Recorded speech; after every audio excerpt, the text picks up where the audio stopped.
성령님 좋은 아침입니다. 이 시간 성령님을 초청합니다. 오늘도 내 안에 오셔서 하나님을 기쁘시게 드릴 것을 소원하게 해주세요. 오늘 말씀을 통해 구체적으로 무엇을 해야 할지를 깨닫게 해주세요. 깨달은 것을 삶 속에서 실천할 수 있도록 도와주세요. 아멘. 오늘 함께 나누실 하나님 말씀은 레위기 20장 1절에서 9절까지 말씀입니다. 제 20장.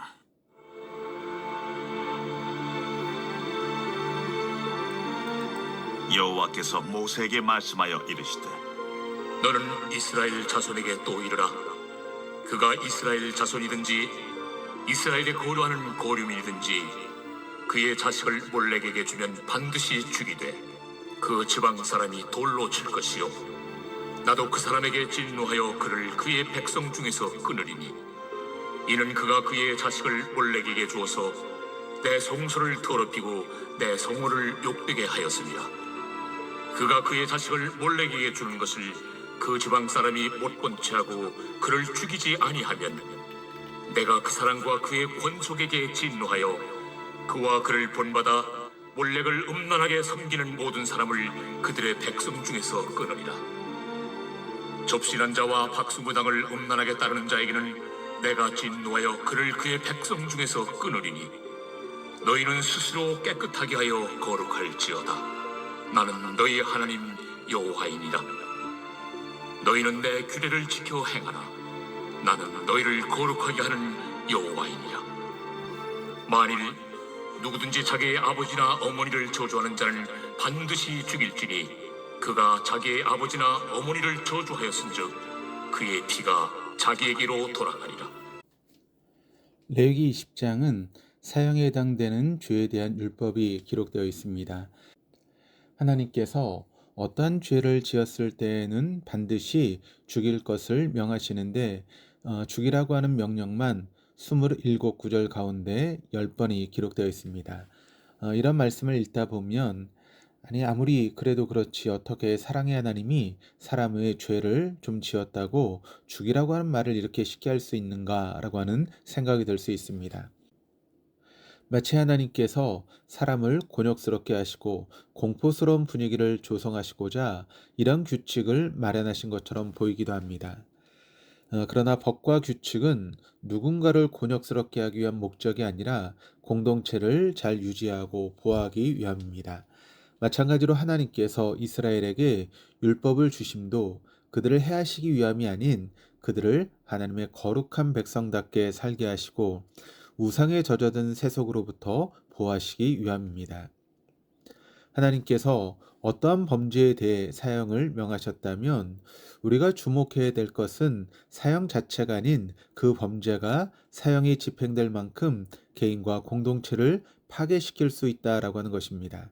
그렇기에 사형에 대한 율법 안에는 범죄의 위중함을 알리시어서 공동체를 보호하시기 위한 하나님의 마음이 담겨 있습니다. 1절에서 5절까지 말씀입니다. 여호와께서 모세에게 말씀하여 이르시되 너는 이스라엘 자손에게 또 이르라. 그가 이스라엘 자손이든지 이스라엘에 거류하는 거류민이든지 그의 자식을 몰렉에게 주면 반드시 죽이되 그 지방 사람이 돌로 칠 것이요 나도 그 사람에게 진노하여 그를 그의 백성 중에서 끊으리니 이는 그가 그의 자식을 몰렉에게 주어서 내 성소를 더럽히고 내 성호를 욕되게 하였습니다.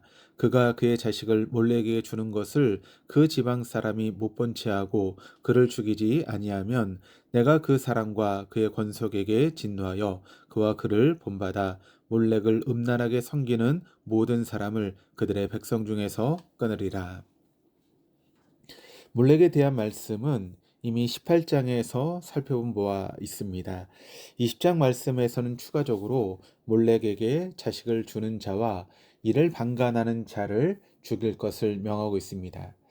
이스라엘 자손이든지 이스라엘에서 나그네로 사는 외국인이든지 몰렉에게 자식을 주는 자는 죽임을 당해야 했고 사형 방법은 돌로 치는 것이었습니다. 이러한 죄를 지은 자들을 왜 하필 돌로 쳐 죽였는지 그 이유는 명시되지 않았지만 공개적 처형을 통하여 이러한 죄의 확산을 막기 위한 것으로 보입니다.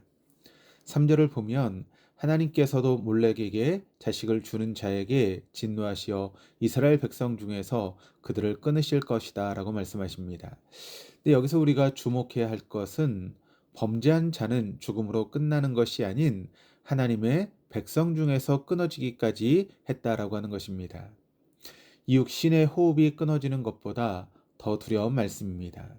하나님의 백성에서 끊어졌다라고 하는 뜻은 하나님과 아무런 상관없는 존재가 되었다라고 하는 것이고 그야말로 관계의 단절을 의미하기 때문입니다. 4절과 5절은 우상 숭배를 방조하거나 눈 감아준 자에 대한 처벌 규례입니다. 하나님께서는 우상 숭배를 방조하는 행위 역시 우상 숭배에 준하는 범죄로 규정하셨습니다. 이것은 이스라엘 신앙 공동체의 연대 책임성을 일깨워주고 또 유기적인 공동체라고 하는 사실을 알게 하시기 위함이었습니다. 즉, 가족이나 이웃이 심각한 범죄에 빠져 있는 것을 알면서도 내일이 아니라고 하는 이유로 또는 갈등을 피하고자 묵과하는 것은 개인의 문제로 끝나는 것이 아닌 공동체의 파괴로 이어질 수 있다라고 하는 것입니다. 가족이나 이웃의 범죄를 묵과했다라고 하는 것은 그들도 교묘히 우상에 젖어 있다는 것을 반증하며 궁극적으로 하나님의 말씀보다 인간관계를 중시했음을 의미하기 때문입니다. 이렇듯 우상 숭배는 사형에 해당할 만큼 하나님께서 극도로 미워하시는 행위이며 이토록 엄히 규정하실 만큼 공동체에 들어와서는 안 될 범죄였습니다. 오늘날도 우상 숭배는 하나님과 우리의 관계를 파괴시킬 정도로 엄청난 파급력을 갖고 있습니다. 구약 시대처럼 육신의 호흡을 끊어버리진 않으나 하나님과의 관계를 단절시켜 버릴 수 있습니다. 우린 여전히 세상을 사랑하며 또 자신의 존재를 높이라는 내면의 소리의 유혹을 받을 것입니다. 때때로 그 유혹에 넘어갈 때도 있고 또 회개하며 돌이키기도 할 것입니다. 우리가 기억해야 할 것은 하나님께서 우상을 극도로 미워하실 만큼 우리를 그토록 사랑하시며 언제나 우리와 동행하길 원하신다라고 하는 것입니다. 우상이 우리를 침범하지 못하도록 하나님을 사랑하며 그 아름다운 관계를 유지해 늘 깨어 있어야 할 것입니다. 6절에서 8절입니다. 접신한 자와 박수무당을 음란하게 따르는 자에게는 내가 진노하여 그를 그의 백성 중에서 끊으리니 너희는 스스로 깨끗하게 하여 거룩할지어다. 나는 너희 하나님 여호와이니라. 너희는 내 규례를 지켜 행하라. 나는 너희를 거룩하게 하는 여호와이니라. 여기서 등장하는 접신한 자와 박수무당이란 모종의 신을 불러내어 사역을 했던 자들을 의미합니다. 그들은 우상을 섬기는 자들과 다름이 없었습니다. 이들에 대한 규정이 20장 27절에서 재차 언급되고 있는 것으로 보아 당시 이들을 발견하는 것은 매우 흔한 일이었으며 당시 이스라엘 백성들에게 영적으로 매우 치명적이었다라고 하는 것을 알 수 있습니다. 하나님께서는 이들을 따르는 자들에 대해 몰렉을 섬기는 자와 같이 백성 중에서 끊어버리실 것이다라고 말씀하셨습니다. 이어서 7절과 8절을 보면 마치 모순처럼 보이는 말씀이 등장합니다. 7절에서는 스스로 깨끗하여 거룩할지어다 라고 하는 말씀이 있고 8절에 보면 나는 너희를 거룩하게 하는 여호와이니라 라고 하는 말씀이 있습니다. 두 구절을 이어서 읽다 보면 우리를 거룩하게 하는 주체가 누구인가 라고 하는 질문이 떠오를 수 있습니다. 결론부터 말씀드리면 도저히 거룩할 수 없는 우리를 거룩한 존재로 여겨주시는 주체는 오직 하나님이십니다. 7절을 보면 스스로 깨끗하여 거룩하라 라고 하는 말 뒤에 나는 너희 하나님 여호와니라 라고 하는 말씀이 있습니다. 이는 우리의 진정한 왕은 하나님 한 분밖에 없음을 기억하여 우상을 멀리함으로 거룩을 추구하라 라고 하는 말씀입니다. 8절은 우리를 거룩하게 하시는 분은 오직 하나님 한 분임을 기억하여 그분의 말씀에 순종할 것을 촉구하시는 말씀입니다. 스스로의 힘으로는 거룩해질 수 없는 우리이지만 우리를 거룩해 하신 하나님을 믿고 신뢰할 때에 우상을 멀리하며 하나님께 순종할 힘을 공급받을 것입니다. 9절입니다. 만일 누구든지 자기 아버지나 어머니를 저주하는 자는 반드시 죽일지니 그가 자기의 아버지나 어머니를 저주하였은즉 그의 피가 자기에게로 돌아가리라. 하나님께서는 부모를 저주하는 자도 죽이라라고 말씀하셨습니다.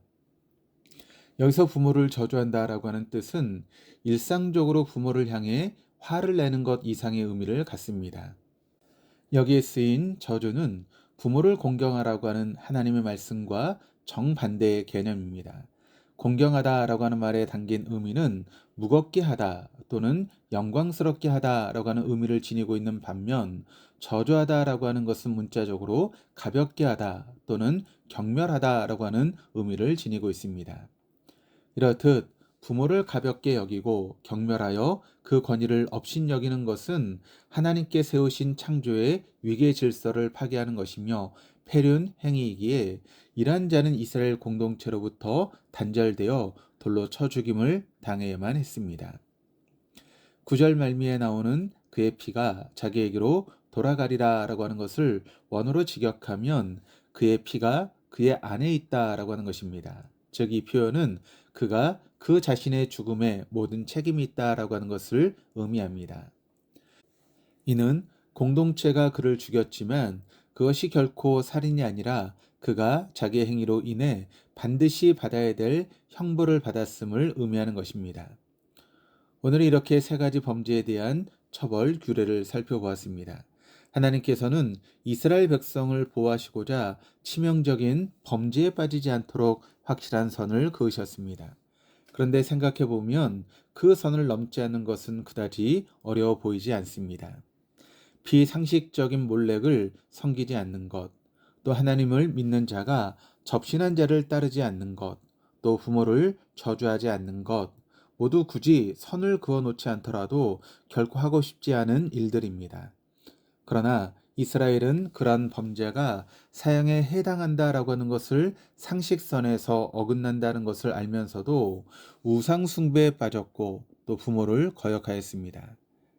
하나님을 떠난 인간은 하나님께서 그어 놓으신 선을 이탈하려고 하는 죄성이 있으며 이내 그 길이 파멸의 기름을 잊어버리게 됩니다. 이스라엘 가운데 이러한 행위를 목도하는 자들도 그들을 징계하라 하셨던 하나님의 말씀을 가벼이 여겨 범죄한 이들을 두둔하기까지 했습니다. 하나님께서는 선한 목적으로 율법을 주셨으나 인간은 도리어 그 율법으로 타인을 정죄하고 자신의 의로움을 과시하는 도구로 전락시켰습니다. 나아가 율법을 온전히 지킨 자는 단 한 명도 없었고 인간은 결코 거룩할 수 없다는 사실을 증명할 뿐이었습니다. 죄로 가득 찬 인간을 거룩해 하는 것은 오직 눈을 들어 십자가를 바라보며 예수의 피로 자신의 죄를 씻는 것입니다. 예수님의 십자가가 아니면 우린 이미 하나님의 백성에서 끊어질 수밖에 없는 자임을 기억하는 것입니다. 우리는 매일의 삶에서 율법에서 죄로 규정한 수많은 죄들을 반복할 것입니다. 그때 우리가 붙들어야 될 것은 오직 십자가이며 우리가 붙든 그 십자가의 은혜가 우리를 의의 길로 이끌어 갈 것입니다. 오늘도 십자가의 능력으로 하나님의 말씀 안에 거하며 거룩을 위해 힘쓰는 우리 모두가 될 수 있기를 주님의 이름으로 축복합니다. 기도하시겠습니다. 하나님 아버지, 오늘 말씀을 통하여 율법을 주신 하나님의 마음을 알게 하시고 결코 우리의 힘으로는 거룩할 수 없음을 깨닫게 하시니 감사드립니다. 하나님의 백성에서 끊어질 수밖에 없는 우리를 십자가로 건져주시고 그 놀라운 은혜로 오늘도 주님과 동행하며 살아가는 줄 믿습니다. 우리의 행위로 스스로를 의롭게 보이려고 하는 마음을 내려놓고 눈을 들어 주님만을 바라보게 하여 주옵소서. 거룩하신 주님을 우리의 삶으로 드러내는 오늘이 되게 하여 주옵소서. 감사드리며 예수 그리스도의 이름으로 기도드립니다. 아멘.